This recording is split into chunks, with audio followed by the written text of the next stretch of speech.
Yo, beware of a person that'll provoke you to show your ugly side, and as soon as you go there with them, like you take it to 100, now they want to play victim all of a sudden, like you tripping. This is really the definition, or one of the definitions of narcissistic behavior. Like you can start to see it.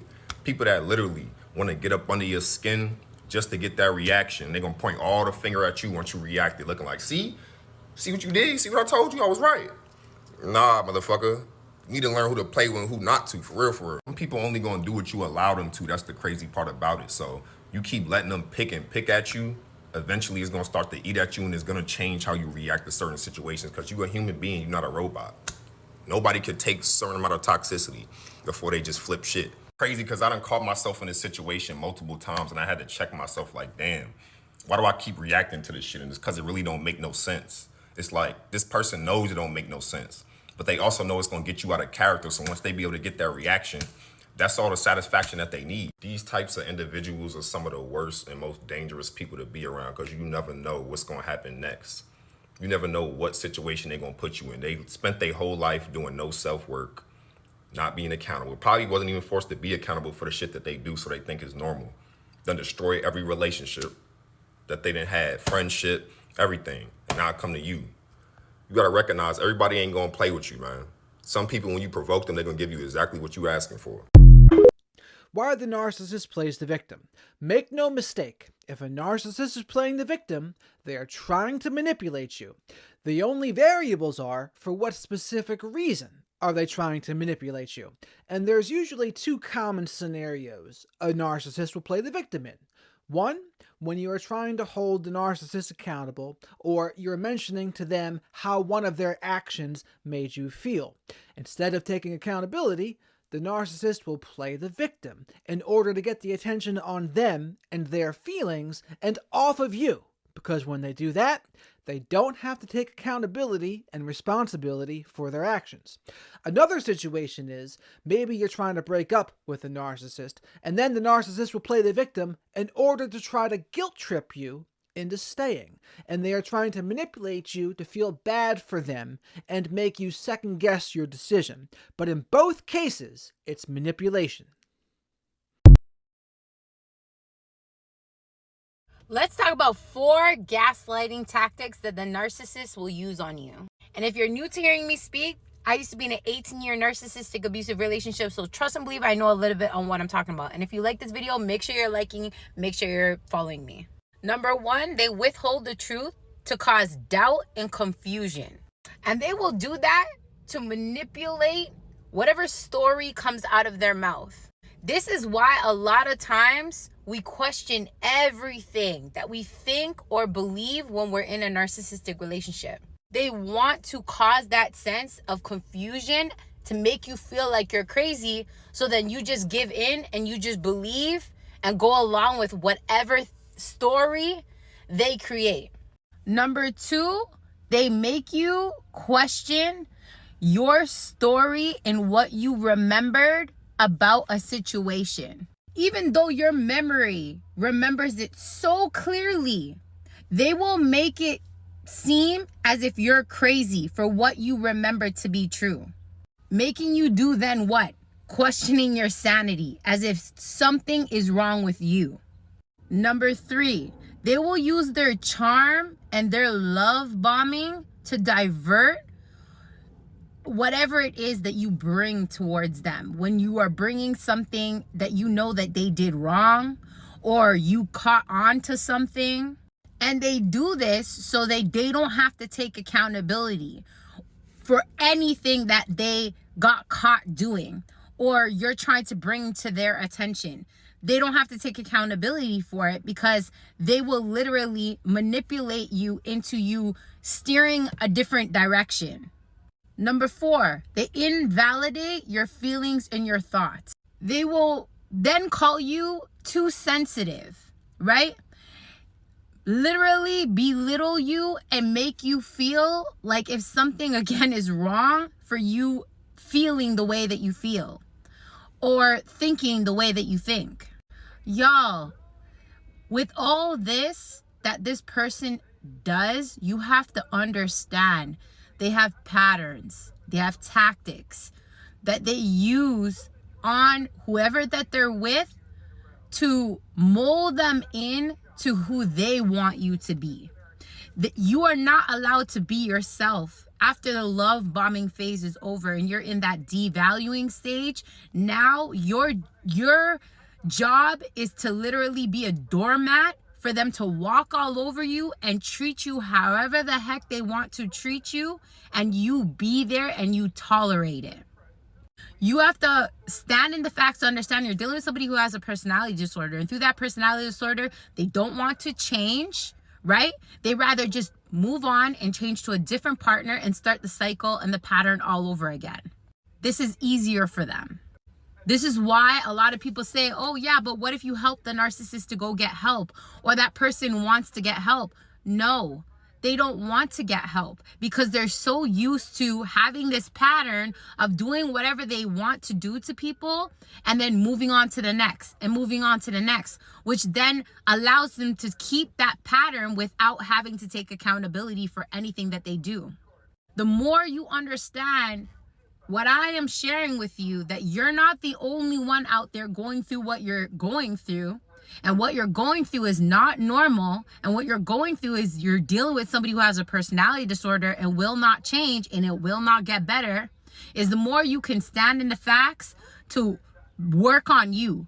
And how you can work on you is understanding these patterns, understanding these tactics, and understanding that you deserve better. Understanding that you have to be the one to pick yourself up, go no contact, and maybe get help that you need to work on you to take back power and control of your mind and your emotions. And this is exactly what I help people do when you book a one-on-one with me. I help guide you to learn how you can let go of that person, take back power and control over your mind and your emotions to finally move on from that person, like I did after 18 years. If you need guidance and help on how to do so, if you want to book a one-on-one with me, please check out my link at the top of my TikTok page, y'all. Other than that, keep watching the videos. Keep staying inspired and motivated to stand in the facts to finally realize who that person is that you're dealing with and how you can truly move on for you. If he has hurt you, if he has gaslighted you, if he has made you feel bad in front of other people, I can tell you one thing. He will do it again. And you can get together with your girlfriends all you want and discuss for hours why he's so mean to you. I know what you're doing. You're asking yourself, how can he tell me that he loves me and still be so manipulative? But ladies, let me tell you this one thing about men so you can remember it for the rest of your life. A man knows very well what he's doing when he's hurting a woman. But what I want you to do is not to wonder why he's being mean to you. You are not his psychologist, neither are you his mom. What you actually should focus on is why are you letting him do these things to you? That's the $1 million question here, because the way he treats you is the way he sees you.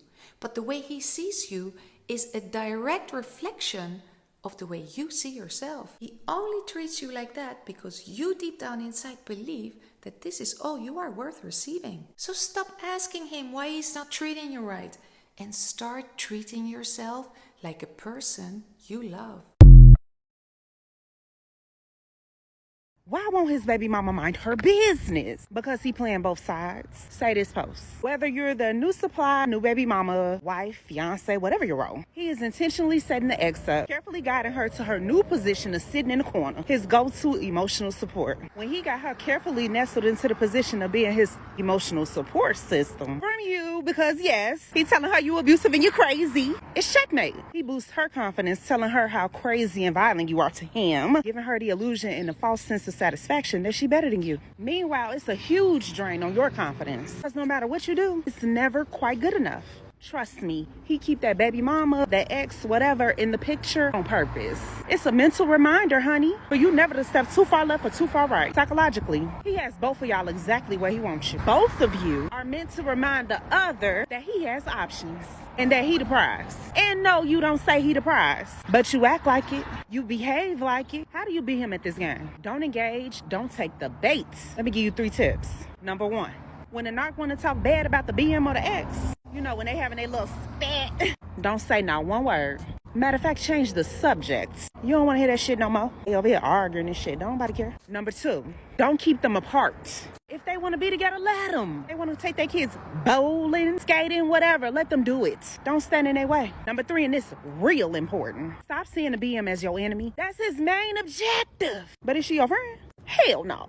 But she is an abused woman just like you are. She being manipulated just like you. Why am I telling you this? I'm teaching you the art of detachment. Detach from them feelings, detach from the need to say anything back, detach from all of that. Because you know what you're going to do? You're going to move yourself into a position of not giving a fuck and then walking away, letting them have a circus. I'm telling you what I know. Detach from all of that. I'm Netta. I'm a narc abuse coach. Follow me, baby. Men deliberately create drama in your life because they need reassurance. Ladies, I'm going to need for you to nip this shit in the bud the first time he tries you. See, he's weak and he's a narcissist. Most men are narcissists, psychopaths, and sociopaths. And what does that mean? It means they're deeply insecure and they have to facilitate and recreate their own drama in order to get people fighting over them and talking. They want to be the talk of the town. And what better way to create fights, facilitate arguments, especially between women, so that they can feel needed, so that they can feel important. It strokes the ego of a weak-ass grown boy. Ladies, I need you to stop feeding into this shit. All you got to do the moment he tries this shit with you, don't respond. You just say, okay.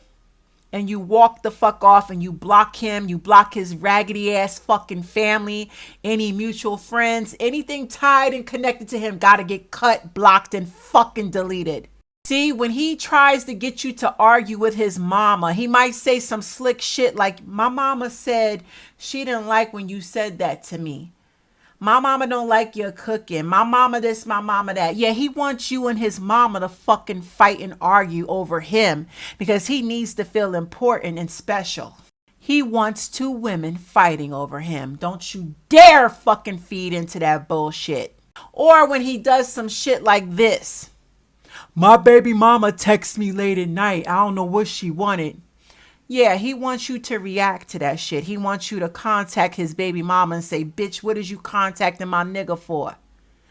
Don't you dare feed into that shit. You be like, okay, cool. Go ahead and talk to her. I'm cool with it. Block his ass and don't you ever speak to him ever again. The nerve of him throwing his fucking baby mama in your face. And I bet you that baby mama is fucking childish. She loves that back and forth shit. She's with the shits. That's why he got her pregnant, because she's just as motherfucking childish as he is. But you ain't the one. Don't feed into them games. Cut them off and let them have the baby mama. Let them play their own fucking games without you in the picture. His female cousins, he'll try to get you to go back and forth with them. Don't feed into that shit. He probably done fucked one of his cousins, kissing cousins. Or his female co-workers or female friends. Again, this is called triangulation, ladies. Don't feed into it. Weak niggas love drama and they will create it between all the women in their lives. Don't be a part of the rotation.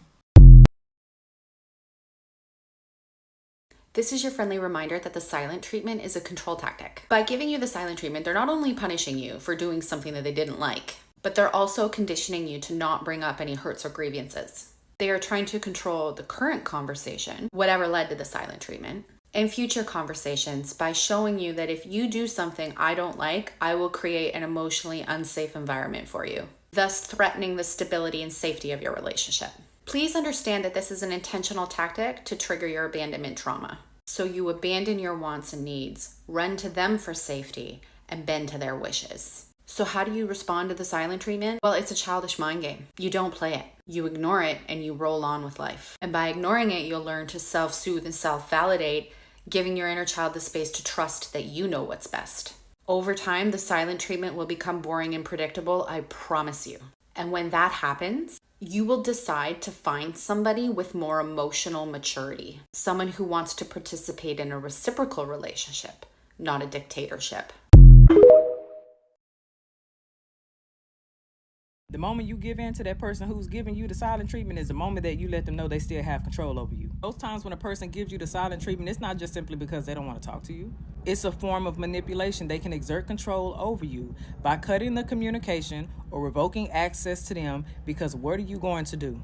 You're going to go into this endless pursuit. This is the reason why I say self-security is so important. You need to know what you're afraid of, and you need to get those fears under control, especially if you have a deep-seated fear of abandonment or rejection. Because when that person gives you the silent treatment, it's simply just going to confirm your worst fears. When that person gives you the silent treatment, you're going to interpret that you did something wrong, or that they no longer care about you, when that may not simply be the case. That is simply a way for them to regain control in a situation where they feel like they have lost control. One-on-one manipulation. That person who gives you the silent treatment, they have studied you. They studied your fears. They studied your responses to those fears. What happens to you whenever you feel like they're upset with you? What happens to you whenever you feel like there's a loss of connection? What happens to you when they give you the silent treatment? What happens to you when they threaten the stability of the relationship? What happens to you when you no longer feel secure within that relationship? They know that eventually you are going to seek reassurance and to get that connection back, and you're going to give in. And then as that silent treatment goes prolonged, you're going to eventually become distressed. And let's just simply hope that you don't have a low distress tolerance, because you're going to become frantic and you're going to go on this desperate pursuit of trying to fix it and restore that relationship and restore that connection. Find security within yourself. So when a person decides that they want to manipulate you, when a person decides that they want to give you the silent treatment, when a person decides that they want to threaten the foundation, the stability of that relationship, although you may still become anxious, you may become hurt, they will not have all of the power. And that's what's most important. You want the ball to be in your court as well, not just theirs. They give you the silent treatment. You want to be able to say, okay, I see what it is that you're doing. We'll have a conversation when you're ready to have the conversation. But I'm not going to be the one who's going to sit here and try to pursue you. I'm not going to be the person who's going to reach out to you, because I see that you taking away the communication means that you don't know how to address the situations or the conflict that we need to address. Remember, boundaries are made to protect you, and you have to set a boundary with people who try to manipulate you. Bye, babies. He's not playing you, he's negging you. Negging is a concept that many men use to gain power in the relationship between you both. Negging is the perfect way to build a very hot and cold relationship and to always make sure that the guy has manipulation and power over you. It's just simply by giving you backhanded compliments during very organic and natural conversations. So for example, he might say to you, well, you're not my usual type, but there's just something about you. So it's like a compliment, but then you have this insecurity building within you that perhaps you're not his type, and he's always going to be looking around and fancying other people that are more his type. Or something my ex said to me, he said, you've really taught me how to be in a healthy relationship and I'll never end up in a toxic relationship again. I was thinking, well, are you planning on leaving me? You have to be so careful when men say things like this to you, because when they do say things like this to you, they're going to play it off and act like, no, that's not what I meant. Of course I want to be with you. But somewhere down the road, they are most likely going to break your heart and leave you. So always pick up on these red flags, because a man that truly likes you and wants to be with you will never give you backhanded compliments. Sometimes men aren't negging you on purpose. They just let out these strange compliments to you because it reveals how they're truly feeling about the situation with you both and the fact that they're not going to be around for a long time.